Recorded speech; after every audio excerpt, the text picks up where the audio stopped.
Assalamualaikum warahmatullahi wabarakatuh. Saya Yordanan Bukhari dengan NIM 12016222010 dengan teman saya Azra Abinah Haram dengan NIM 12016622047. Sini kami akan melakukan sesi wawancara dengan salah satu penulis novel terkenal yang karya-karyanya udah nggak usah kita raguin lagi, pasti banyak dari teman-teman semua yang udah tahu karena salah satu dari beberapa karyanya ada yang difilmkan dan dibuatkan series, yaitu kita sudah bersama dengan Kak Eriska. Halo Kak, apa kabar? Halo, kabarku baik. Kalian gimana? Alhamdulillah baik, sibuk dengan tugas-tugas. Kesibukannya Kak apa akhir-akhir ini? Kesibukan aku lagi proses brainstorming buat karya aku selanjutnya. Kebetulan emang ini temanya beda dari novelku, jadi biasanya itu novel bener-bener format narasi. Ini tuh aku kolaborasi dengan ilustrator, jadi ada banyak ilustrasinya. Jadi pendekatan yang aku lakuin juga beda gitu, makanya ini kayak satu karya yang menurutku baru sih. Kira-kira itu akan dijadiin novel atau ada dari platform lain mungkin di Wattpad atau Itu formatnya emang langsung novel, jadi kayak ilustrasi, terus ada narasi dan tema utamanya itu tentang memori era 2000-an. Karena aku ngerasa kayak kebetulan aku salah satu generasi yang emang besar di era 2000-an gitu. Tapi aku ngerasa belum ada sebuah karya yang memang membahas khusus di era 2000-an, karena ada banyak hal yang dan udah waktunya untuk nostalgia kan. 2000-an awal itu kan udah 10 tahun yang lalu ya udah. Iya. Dan ada banyak memori yang menurutku harus diabadikan, kayak sesederhana dulu tuh kalau kita PDKT sama orang, sekarang kan udah ada WhatsApp ya. Iya benar. Udah ada Twitter. Kalau dulu tuh kayak masih kita untuk ketemu jodoh harus acak nomor. Terus kayak kalian masih ngerasain gak sih? Enggak, udah masuk ke era WhatsApp. Jadi kayak kalau zaman dulu tuh sebenarnya bukan aku yang ngerasain kayak tanteku, cuma ya aku ada di fase itu, aku tahu perasaannya gimana dan aku gali informasinya dari mereka gitu. Gimana sih dulu ininya, terus kayak titip salam di radio, terus ya hal-hal kayak gitu ya menurutku perlu di nostalgiain sama-sama gitu. Kira-kira udah sejauh apa nih Kak itu persiapan dari Kayak novel itu? untuk naskahnya tuh udah jadi, tinggal nunggu dari ilustratornya ngasih beberapa ilustrasi, terus udah mulai layout dan juga aku udah mulai promosi. Jadi promosinya tuh emang udah dari tahun yang lalu dan idenya sendiri emang udah lama sih, ada mungkin kisaran ide awalnya itu dari 2016. Jadi aku pengen merancang ini dari 2016, cuma emang lumayan panjang gitu risetnya dan baru kesampaian tuh di tahun ini. Berarti udah kira-kira udah tahunan, kurang lebih ya. Itu ide pertamanya tuh karena apa? Apa karena emang meriset aja kedekatan zaman tahun itu seperti ini menurut kakak tuh unik, terus pengen dipisahkan gitu. Ide awalnya tuh sebenarnya waktu aku nulis Pancarona, jadi emang sebelumnya ada novelku yang latarnya di tahun 2000-an. Nah, promo pendekatan aku itu kayak dicoba di TikTok di tahun 2019, setelah COVID 2021. Nah, aku coba di TikTok, terus kok kayak rame gitu, kayak misalnya aku ngebahas tentang lagu di era 2000-an, terus era-era warnet, terus banyak yang kayak sharing di situ. Terus aku, oh ternyata udah banyak loh generasi yang kangen sama era 2000-an, cuma belum ada karya spesifik yang memang membahas itu gitu. Makanya aku kayak menangkap peluang itu bisa nih jadi sebuah karya, dan memang yang jadi referensi untuk risetnya juga banyak dari tanteku, terus aku juga kebetulan masih ngerasain, jadi Masih sempat ngerasain. jadi kayak personal touch-nya itu adalah di dalam menulis karya ini. Makanya udah akhirnya aku putuskan untuk bisa deh ini bikin karya kolaborasi. Itu kan salah satu perjalanan kakak ya setelah sudah dikatakan menjadi penulis nasional ya. Nah, buat awal mula memutuskan untuk menjadi seorang penulis dan hambatannya ketika kakak pertama kali mulai untuk menulis itu apa kak? Oke. Awal mula kepikiran nulis sebenarnya kayak lagi flow aja sih. Awalnya karena suka baca gitu, terus kepikiran kayaknya aku mulai suka baca kan SMP ya. Kemudian udah mulai banyak baca kayak Tulit, KPK, terus beralih ke Metropop, dan rasa ingin tahunya itu semakin tinggi karena semakin banyak buku yang dibaca. Terus aku mikir kayaknya aku pengen baca karya dengan konflik yang aku ciptain sendiri. Jadi kayak setelah baca aku tuh sering berimajinasi, dan imajinasi itu kalau misalnya nggak aku tuangkan kayaknya numpuk gitu di kepala aku, dan itu harus dituangkan. Kayak kalau nggak dituangin mengganggu banget ya aktivitas sehari-hari karena lagi nugas gitu kan, terus tiba-tiba kepikiran alur gitu. Jadi kayaknya ini emang harus dituangkan sih menurutku. Nah, media pertama aku emang lewat SMS, jadi kayak balik lagi tuh nostalgia 2000-an ya. Kalau kita ngirim pesan 5 atau 10 SMS itu berarti kan banyak banget ya, 1500 SMS.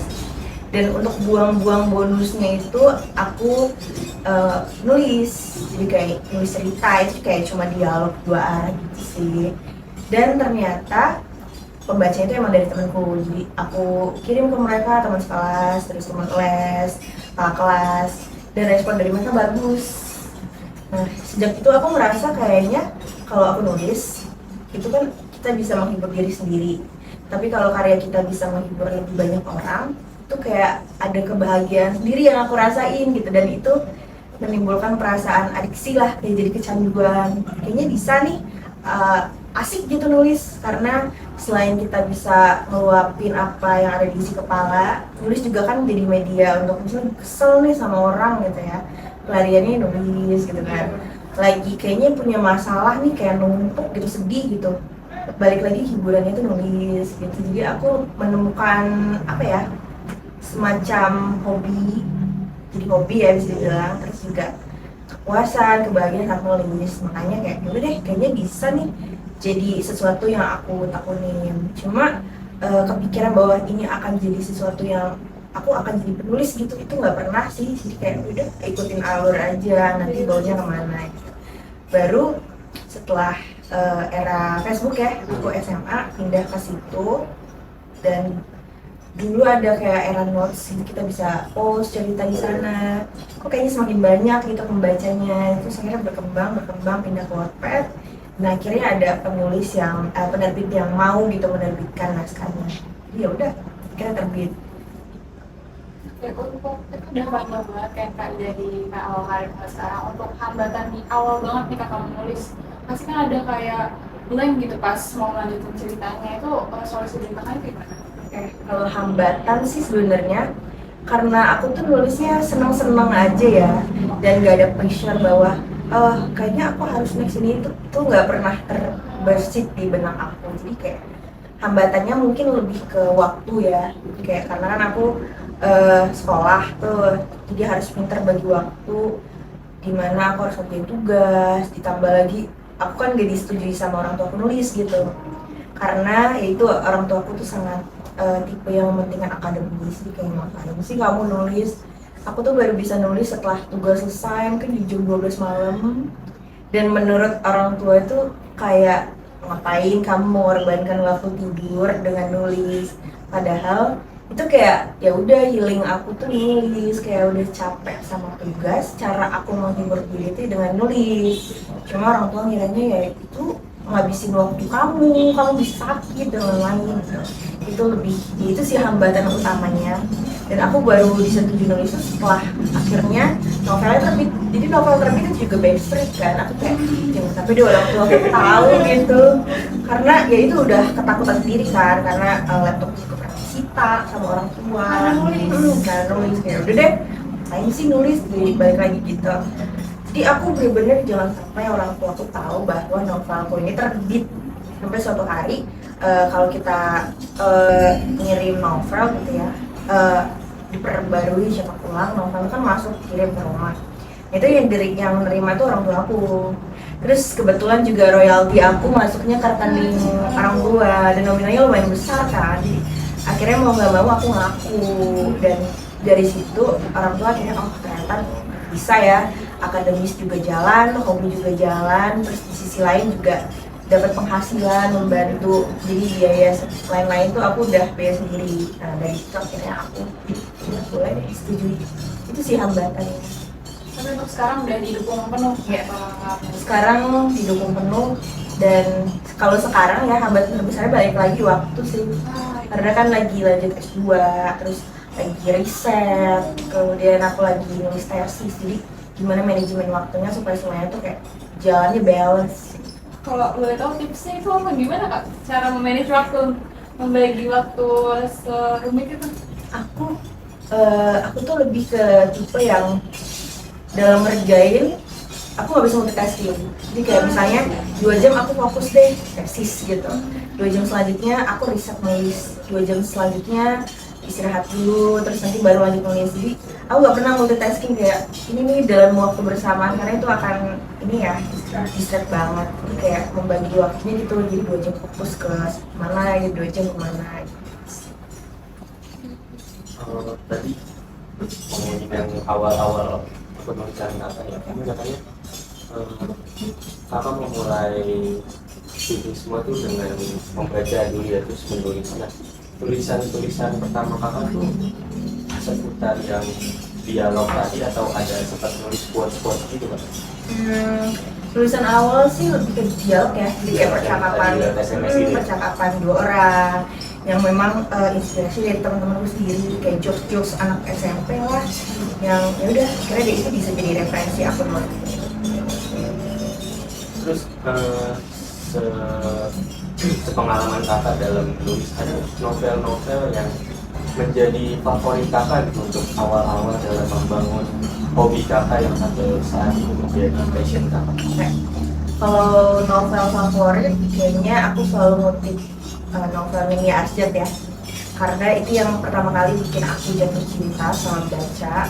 Sebelumnya juga aku nggak suka baca gitu, karena aku pernah punya trauma sama buku, pernah dipaksa guru resensi baca buku yang untuk waktu itu kelas 6 SD, langsung dipaksa baca Siti Nurbaya, naskah klasik. Jadi itu kayak sulit diterima sama kepala aku sih. Makanya aku sempat menolak untuk baca buku. Makanya kalau misalnya, kan kita kayak sering banget ya lihat orang misalnya remaja, terus kita book shaming, kamu bacanya gitu, itu menurutku sesuatu yang salah sih. Karena kita tuh untuk menimbulkan perasaan suka sama baca itu harus sesuai dengan, ya udah kita pengennya apa, sukanya apa, ya udah baca itu aja, supaya rasa ingin tahu sama buku tuh jadi muncul. Nah, hal pertama yang bikin aku suka baca itu novelnya Mimi Arsjad, judulnya Lolergic, yang kebetulan karakternya anak SMP, konfliknya juga relate sama yang aku hadapin. Jadi aku menemukan, oh kayaknya asik juga ya baca buku. Nah, itu yang jadi titik mula aku suka baca itu, ingin tahu dengan sastra. Kemudian selanjutnya aku suka Dewi Lestari, karena cara beliau dalam menulis itu semuanya penuh dengan riset, jadi kayak serius untuk menulisnya. Kemudian cara beliau menuliskan narasi itu romantis banget deh. Jadi aku sebagai pembaca, aku serasa dibuai lah ketika membaca tulisannya. Kalau di luar, aku suka sama Jane Austen. Aku suka gimana dia itu nulis karakter tokoh perempuannya, karena bisa dibilang beliau tuh pelopor tokoh pelopor di mana karakter utamanya seorang feminis sih, bisa dibilang gitu. Padahal beliau tuh hidup di era di mana patriarkis itu masih banyak, di mana perempuan tuh masih belum mengenyam sekolah dan lain-lain, tapi dia berani gitu jadi pelopor bahwa perempuan juga boleh kok dapat hak yang sama dengan laki-laki dalam hal pendidikan, dalam hal meraih cita-cita, mimpi dan lain-lain. Itu sih ya favorit aku. Berarti emang awal mula menulis dari ketersukaan kakak dalam membaca? Ya. Ada faktor dorongan nggak untuk menemukan imajinasi kayak alur nanti tokohnya seperti ini dari film itu pernah? Oke, dari film pasti ada sih. Jadi kayak karya tulis yang kita ciptakan pasti ya secara nggak langsung kita tuh bisa nilai apa yang disukai penulis, gimana perjalanan hidup dia, hobi dia dari tulisannya. Karena ya itu tadi, dalam tulisannya itu kita bisa refleksikan apa yang terjadi dalam kehidupan kita, yang tanpa kita sadari kita tuangin dalam tulisan. Misalnya kayak apa yang aku baca selama ini gitu, tanpa sadar ya aku tuangkan ke dalam tulisan itu. Kemudian preferensi aku, kesukaan aku apa, ya dalam aku menulis itu pasti akan kelihatan aku condongnya kemana. Dalam kepenulisan kakak nih, buat novel, buat cerita, sampai jadi untuk yang novel pertama kakak itu habis berapa waktu Kak? Berapa lama? Ya. Berapa lamanya sebenarnya tergantung dari deadline sih. Kalau Nadir Nathan ya, ini aku menghitung yang sudah terbit. Nadir Nathan itu mungkin kisaran nulisnya sendiri 3 bulan. Karena itu preferensinya memang risetnya dari teman-temanku sendiri. Jadi gampang risetnya dengan melihat mereka, terus bisa wawancara langsung. Sehingga ketika aku tuangkan menjadi sebuah tulisan tuh kayak ngalir aja. Kalau untuk novelku yang selanjutnya ada yang judulnya Halo Salma, itu risetnya lebih lama lagi karena di luar tema yang aku kuasai, di mana itu tentang kesehatan mental dan aku masih sangat awal tentang kesehatan mental. Jadi proses aku ngeriset tuh lebih deep lah, aku wawancara ke psikiater, ke psikolog, kemudian aku juga menyebar kuesioner ke teman-teman aku, menanyakan beberapa pertanyaan kayak pernah nggak sih mereka ngerasa depresi, terus apa yang mereka rasain ketika depresi dan lain-lain. Cuma ketika nulisnya itu lebih sebentar, jadi aku cuma butuh waktu 2 minggu ketika nulis ceritanya karena ada faktor lain. Jadi di bulan April harus segera syuting film, sementara aku masih dalam proses nulis itu di bulan Januari, itu dipercepat, Maret tuh harus terbit gitu. Kemudian kalau yang sebenarnya beda-beda sih, cuma biasanya rata-rata kisaran menulisnya sendiri kisaran 3-4 bulan kalau itu belum dihitung dengan riset ya. Jadi biasanya yang lama makan waktu itu risetnya. Jadi untuk kalau keseluruhan dari riset sampai menulis itu kira-kira berapa bulan? Prosesnya beda-beda, balik lagi kayak sesuai dengan tingkat cerita yang aku tulis, kira-kira tingkat kesulitannya gimana ya, karena ada yang butuh wawancara lebih banyak kalau misalnya itu di luar pengetahuan aku, kayak tentang kesehatan mental, pelecehan seksual, itu kan sesuatu yang belum pernah aku alami dan itu isu yang lumayan serius, sehingga proses aku riset juga lebih panjang, lebih kompleks dan nggak boleh asal-asalan karena balik lagi aku nulisnya tuh ke remaja, dimana remaja tuh belum benar-benar mencerna gitu ya apa yang mereka baca, kadang bisa langsung diserap gitu. Jadi aku harus benar-benar memilih itu mana yang harus dibagikan, mana yang seharusnya nggak dibagikan. Apalagi sekarang tuh udah banyak orang yang kayak menyalahgunakan tentang kesehatan mental ya, mereka diagnosa tentang kesehatan mental lewat kuis, kemudian ya hal kayak gitu yang sebaiknya dihindari dan itu berusaha aku tuangkan ke dalam tulisan. Jadi harus lebih berhati-hati dengan risetnya, menuangkannya. Jadi harus sedetail itu dalam riset biar relate gitu ya Kak? Ya, karena ya balik lagi relate itu hal utamanya harus, kalau aku ya, yang harus aku pertimbangkan dalam menulis supaya ceritanya itu benar-benar bisa sampai ke hati pembacanya sih. Jadi untuk ini Kak, aku mau nanya dari Kakak nulis dari bulan Januari, terus akan syuting di April, itu kan ada perbedaan pasti dari novel ke film. Nah itu untuk hambatan dari novel ke film itu apa? Ada naskah yang diubah atau dialog yang akan dirubah juga dalam filmnya? Gitu.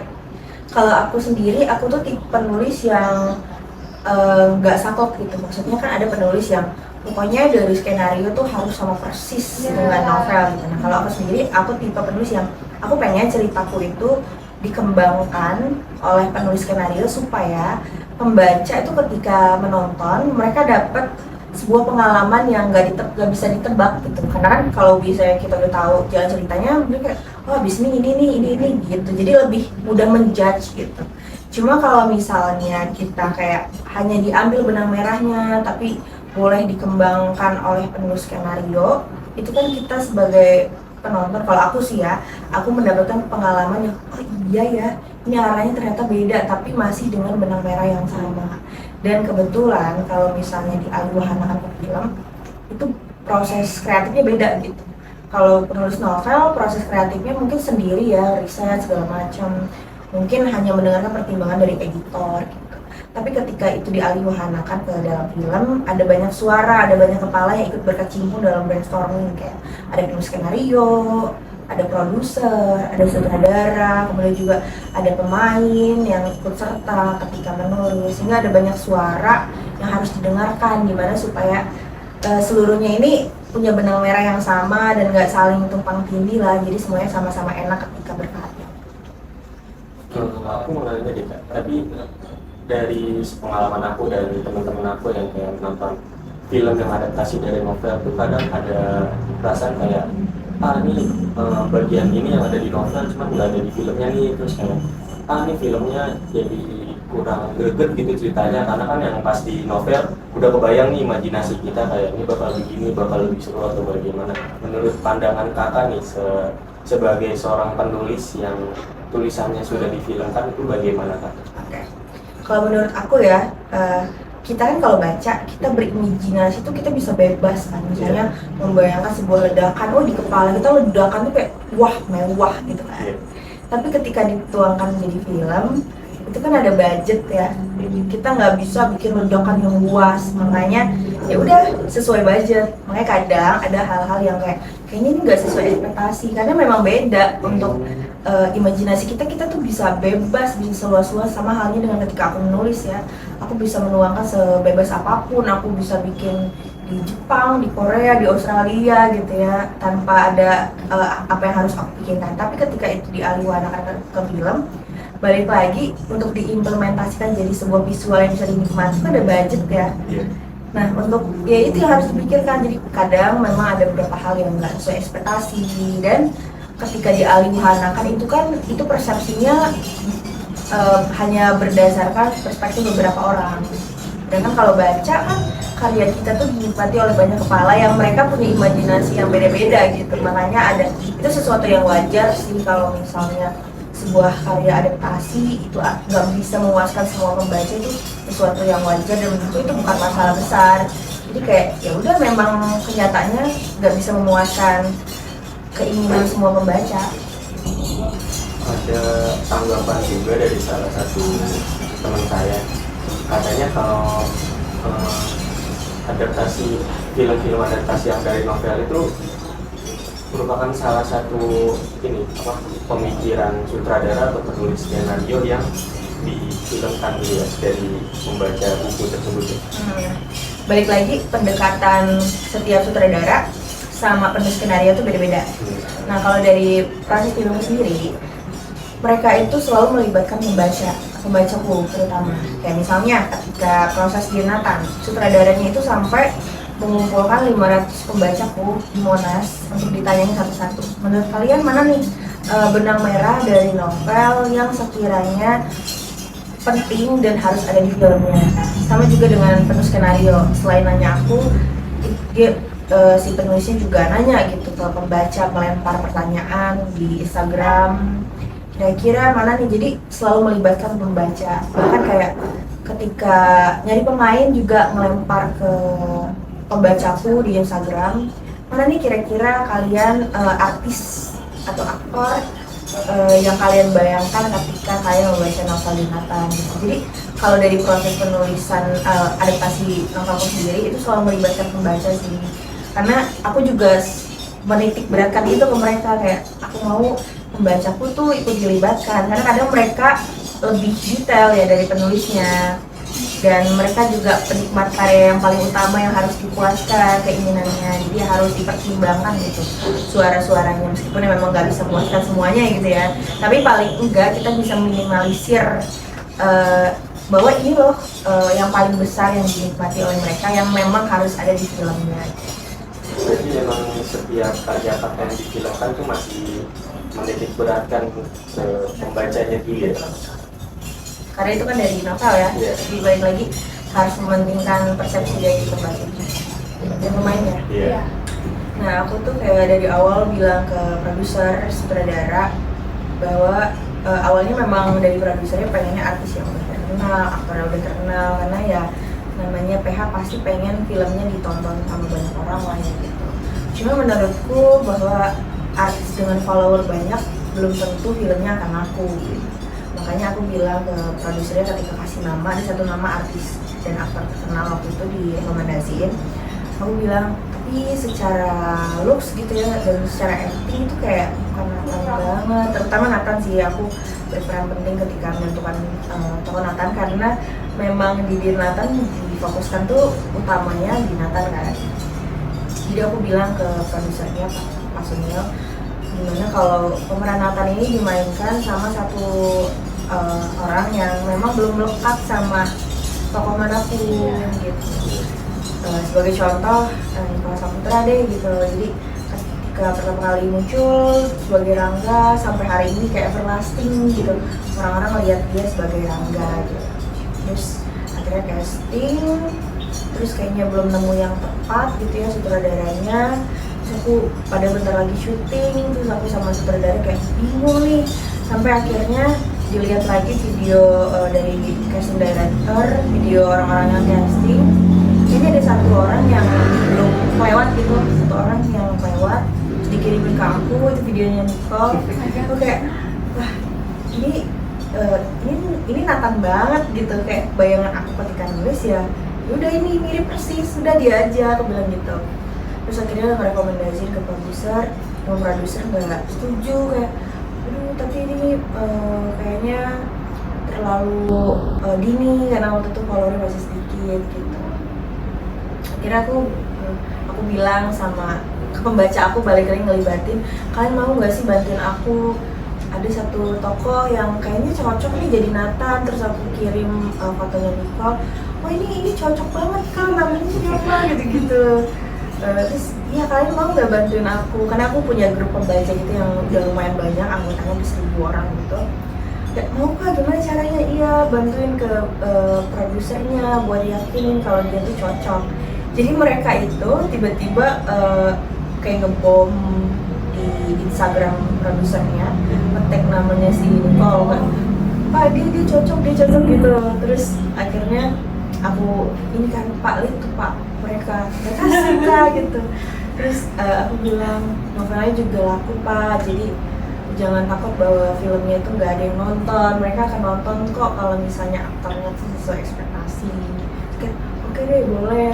Dan aku beruntungnya itu aku dapat produser sama sutradara yang mereka mau mendengarkan pembaca, mau mendengarkan pendapat aku sebagai penulis. Itu aku bersyukur banget sih, karena nggak semua PH mau melakukan itu ya, karena mereka merasa lebih kompeten di bidang film. Jadi kayak aku lebih tahu loh, jadi nggak melibatkan penulis dan pembaca. Makanya aku bersyukur banget pertama kali diajak kerja sama dengan Rapi Film gitu, yang dimana pendapat aku tuh didengarkan, kayak aku punya leluasa buat milih siapa pemain yang cocok, dan akhirnya terpilihlah si Nicole. Terus datang reading, mengenakan banget sih gitu. Ganteng banget ya lah. Makasih. Aku pertama kali ngeliat dia, aku ngeliatnya kayak adik aku sih. Oh iya, Mirip banget, kayak dagunya belah. Dan waktu adik aku ikut kan ketika syuting, terus dipanggilnya ini adiknya Nathan, mirip gitu. terus kalau buat Salmanya, kakak Oke. langsung serk sama Amanda atau ada yang lain juga? Kalau dari Salmanya memang sudah dipilih sama sutradara, produser, dan juga casting director, karena melihat dari acting sebelumnya udah ada filmografi dia yang pertama Promise. Oh iya. Oh iya. Tapi di situ belum jadi pemeran utamanya. Dan memang meskipun looknya bule gitu ya, tapi ketika jadi Salma itu dibuat senatural mungkin, dan Bener-bener. ya menurutku cocok sih ketika dipasangkan gitu. Sebenarnya melekat itu Kak. Iya. Soalnya di Awalnya memang kayak dihujat kan, aduh kayaknya si Amanda terlalu bule deh. Salma kan nggak sebule itu Kak, Salma itu kan dari Bandung, dan kalau dari deskripsi tuh tipe yang culun gitu ya. Dan ternyata ketika first look itu, dan ketika filmnya juga tayang, itu anggapan negatif tuh hilang sih. Jadi kayak, ternyata cocok ya. Dan Amanda tuh tipe artis yang dia sangat mendengarkan dari pembaca, dari penulis, jadi kayak secara natural nggak sih Riz, looknya udah pas belum, dia mau gitu belajar, makanya ketika tampil pun dia effortnya juga luar biasa, makanya hasilnya pun jadi kayak Oke, ngomongin biar Nathan nih, dalam cerita kakak sosok Nathan dan Salma itu sebenarnya siapa kak? jadi pas nulis gitu Iya. loh. ketika nulis ya Bayangkan kakak nih pengen teman nulis anak aku siapa? sendiri sih, dari teman-teman aku sendiri gitu, makanya ketika aku baca ulang sekarang aku kayak reminiscing ke era SMA gitu, karena memang awal mula nulisnya pun nggak keinginan bahwa ini akan terbit, ini akan difilmkan, ini akan viral, itu nggak terbersit sama sekali. Jadi memang niat awalnya aku pengen nulis kisah SMA yang memang dari teman-temanku, yang dari guru-guruku, karena aku ngerasa bahwa pengalaman SMA itu banyak yang memorable dan aku nggak akan ingat detail-detailnya gitu. Ketika aku kuliah, aku akan ketemu orang baru, dengan dosen-dosen baru, dengan teman-teman yang karakternya baru. Aku mungkin akan lupa detail-detail teman-temanku SMA. Makanya cara aku mengabadikan itu ya lewat tulisan. Jadi ketika aku baca sekarang, aku kayak dibawa balik gitu, ingat zaman-zaman SMA kayak sederhana, kehilangan tipe. Ternyata itu ketika baca lagi lucu ya, karena sekarang aku nggak ngerasain itu. Tapi dulu waktu SMA sebel banget gitu. Cuma ketika dibaca ulang, ini lucu deh gitu. Kita nggak akan ngalamin hal itu lagi. Jadi saling sendiri ya. Kayak momen ikonik gitu ya kak. Tapi sosok gambaran Nathan itu ada di kehidupan kakak pas nulis itu. Iya. Teman Ada kakak. orang Temen aku. jadi kayak pas kan nulis ini gambar dia banget Iya. gitu. Itu pure teman kak. Temen. Oh temen banget. Aku pikir kayak kalau nulis tuh kayak kita yang crush, terus gue gambarin seorang, terus yang ceweknya pasti penulis itu sendiri. Rata-rata kan kayak gitu. Jadi kayak kisah pribadi dia gitu. Kalau kau berarti enggak? Berarti yang di sekitar lingkungan aja ya? Ya. Ya, gitu deh.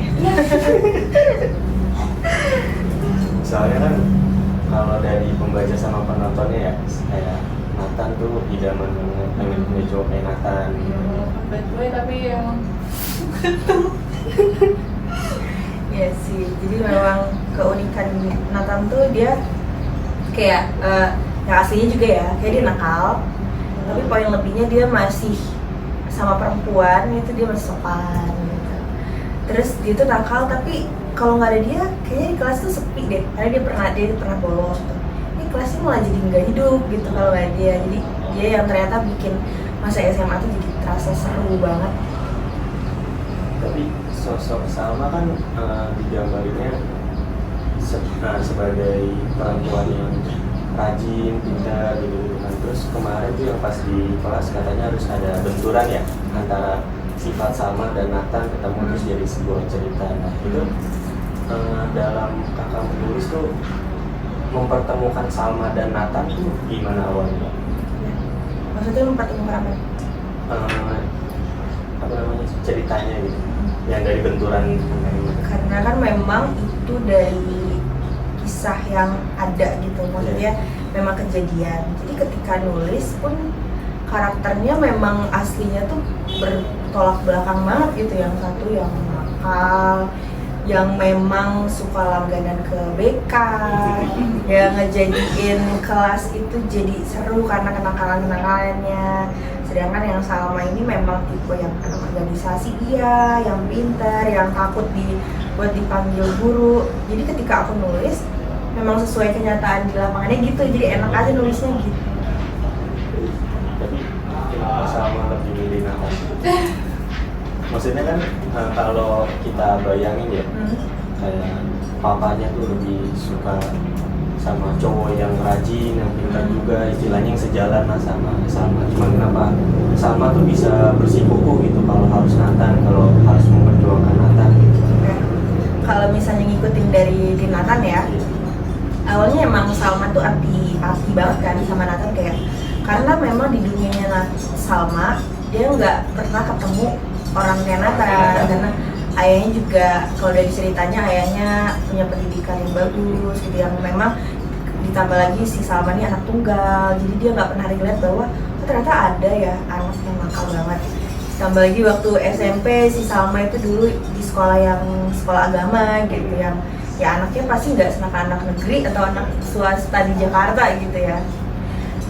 Dan ketika dia SMA ketemu Nathan, dia nemuin sesuatu pengalaman yang baru, yang awalnya dia kan sempat jauh kan sama kan, ih nakal banget sih gitu, kayaknya nggak bakal cocok deh karena nakal banget.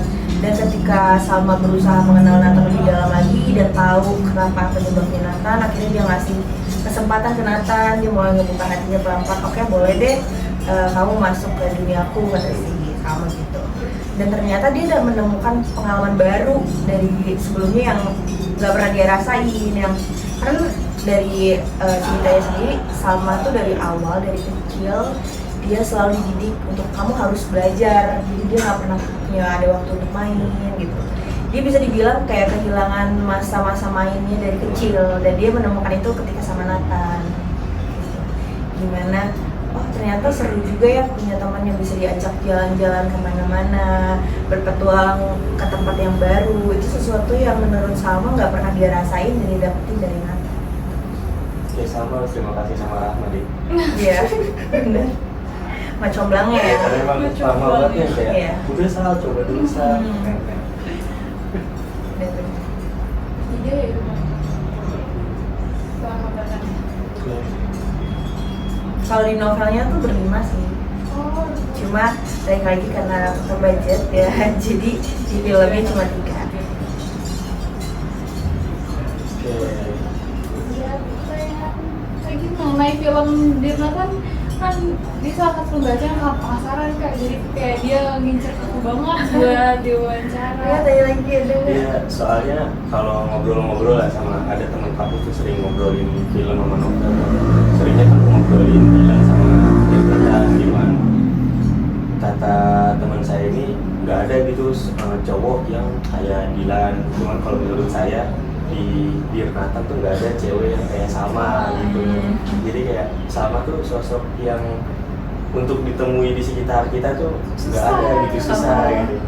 Karena buat orang yang pintar belajar cuman mau menerima Cowok yang kayak Nathan gitu jarang dan Begitu ya? iya kalau menurut saya ya jadi gitu kan. Terus pengalaman kakak nih ketika itu berarti pas sebelum difilmkan emang ada panggilan atau gimana biar Nathan itu?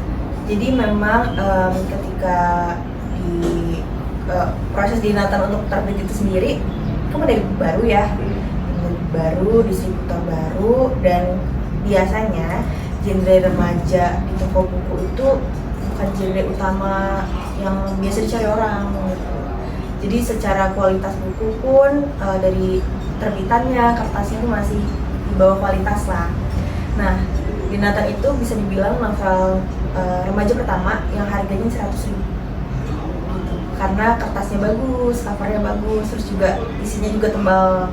Karena dulu tuh Tindit bisa dibilang kayak cuma 300 halaman, 150 halaman. Nah, di Nathan itu muncul sebagai novel remaja yang tebal, yang kertasnya bagus, covernya bagus, dan harganya mahal dan laku. Jadi sempat bikin penerbit kewalahan karena masih baru. Untuk ngirim ke distributor, ngirim ke toko buku tuh masih pakai mobil kecil, masih naik motor, baru ngirim ke Jakarta. Ternyata sorenya udah habis, jadi sempat kewalahan di situ. Terus banyak banget sih pengalaman waktu di Nathan yang bikin aku belajar juga. Dan karena viral itu, karena laku, banyak kontroversi yang masuk. Kayak novel remaja nggak harusnya nggak harusnya semahal ini, nggak harusnya meledak ini. Tapi sisi lainnya kontroversial itu justru yang bikin orang-orang penasaran, yang bikin novelnya jadi makin laku. Jadi banyak diperbincangkan lah tadi toko buku, di kalangan PH-PH juga. Dan lakunya novel DN itu terdengarlah ke beberapa production house. Jadi aku sempat dapat beberapa panggilan, bukan cuma Nafi, jadi ada beberapa sempat jadi rebutan juga. Kira-kira siapa ya? Semudah itu Iya, Nathan berarti. siapa yang dapat nih gitu-gitu. Terus akhirnya kayak ketemu kayaknya yang paling cocok emang ya udah tapi sih karena ya itu tadi mempertimbangkan Pembaca gitu ya? membaca, terus kayaknya dari segi visi misi itu karena kan dalam berkarya juga harus memiliki kecocokan ya, ini cocok deh gitu. Ya udah keren. Mungkin pertanyaan terakhir. Iya, karena terbatasan waktu juga ya. Iya, kalau ada kesibukan lain mungkin pertanyaan terakhir dari aku tuh kan jadi penulis itu pasti ada hal-hal yang hambatan atau ancaman segala macam. Nah banyak ini buku-buku bajakan, itu novel bajakan yang tersebar. Aku juga pernah lihat waktu di salah satu waktu itu aku SMP, jadi ada pameran buku. Nah itu dijual buku di Renatan, beberapa di Renatan pas dilihat bukunya bajakan. Nah, tanggapan kakak sebagai penulis, kalau misalnya perihal pembajakan buku itu kayak gimana? Oke. Sebenarnya pembajakan ini kayaknya dari dulu sampai sekarang masih jadi masalah besar ya. Kalau di dalam dunia musik sendiri, kalau dulu waktu aku SMP aku ingat banget, aku salah satu penikmat film bajakan karena dulu belum ada platform kayak Netflix, bioskop juga nggak semenjamur sekarang ya. Jadi untuk menikmati film ya pilihannya dengan bajakan karena nggak ada pilihan lain gitu. Kemudian musik juga dulu bajakan kan kita download karena kita bingung mau denger di mana, kita harus beli kaset yang mahal gitu. Makanya ya pilihannya kita beli musik bajakan. Dan buku, aku merasa kenapa banyak buku bajakan karena harga buku masih mahal. Kalau film sekarang kan bioskop udah banyak yang murah ya. Terus juga untuk menjangkau bioskop tuh gampang, ada platform streaming yang juga bisa langganan dengan harga murah. Jadi untuk menikmati film tuh mudah, makanya banyak film bajakan yang udah berkurang. Sama halnya dengan musik ya, ada Spotify, kita bisa berlangganan dengan harga 50.000 sebulan tuh murah ya dibanding kita beli kaset. Dan dengan itu bisa mengurangi musik bajakan. Tapi menurutku untuk buku itu masih permasalahan karena harga buku masih mahal. Itu pertama, harga buku masih mahal sehingga untuk menikmati itu ya mungkin bajakan karena itu harga buku tuh masih sangat mahal, padahal menurutku minat baca orang Indonesia tuh masih tinggi loh gitu. Jadi itu sih mungkin permasalahannya gimana caranya supaya harga buku ini nggak mahal banget sedangkan penulis cuma dapat sedikit. Jadi gimana pemerintah supaya ya lebih concern dalam isu ini dalam menekan harga buku supaya nggak terlalu mahal. Dan penikmat buku tuh kan masih banyak ya, banyak SD, SMA. Untuk anak SD, SMA harga 100.000 tuh mahal banget gitu. Iya, pilihan mereka ya mereka akan beli bajakan. Dan buku bajakan akan selalu ada selama pasarnya ada. Jadi kalau pasarnya ada, pembelinya ada ya nggak akan bisa dibabat habis sih. Kayak film bajakan sekarang udah nggak ada kan? Karena penikmatnya udah nggak ada, mereka udah beralih ke streaming Netflix yang legal gitu. Jadi kalau mungkin ya, kalau dengan harga buku lebih murah, terus ketersediaannya juga misalnya ya di streaming apa sekarang kan udah banyak kayak Ibusnas gitu. Cuma di Ibusnas pun aku belum misalnya yang di ebook gitu ya, aku belum menemukan legalisasi yang jelas sih. Harganya masih mahal, kayak di Play Store masih 70.000. Jadi untuk dijangkau sama penikmatnya itu masih tinggi. Jadi mungkin itu masih permasalahan besar yang harus kita cari solusinya. Terakhir Kak, saran harapan buat penulis-penulis muda atau penulis baru nih dari Kakak. Mungkin saran dari aku kayak ketika kita berkarya kita jangan memikirkan banyak faktor yang di luar kapasitas kita, kayak harus ceritanya viral, harus ceritanya difilmkan, harus dibaca sekian juta, karena itu akan jadi pressure yang berat banget karena kita udah memasang ekspektasi yang terlalu besar, dan kalau itu nggak kejadian semangat kita untuk menulis jadi down. Kita nggak menemukan kebahagiaan dalam menulis karena ada tuntutan besar itu. Jadi mungkin saran dari aku untuk menulis, hal pertama yang harus dipuaskan itu ya diri sendiri. Kalau kita udah puas sama ceritanya, itu ya jangan mikir kayak gitu, tapi biarin jadiin platform itu sebagai media untuk berkembang. Ya, terima kasih banyak Thank you. Kak Eriska Udah buat wawancara aku. waktunya. Terima kasih juga buat teman-teman yang menonton video ini. Semoga Jangan lupa di like. lebih Ya nanti di YouTube. Iya, ada di YouTube kan. Semoga lebih terpacu lagi minat baca novel dan nontonnya, dan juga jangan lupa tunggu terus karya terbaru dari Kak Eriska. Thank you. Saya Yordan dan Ya, Alia pamit. Assalamualaikum warahmatullahi wabarakatuh.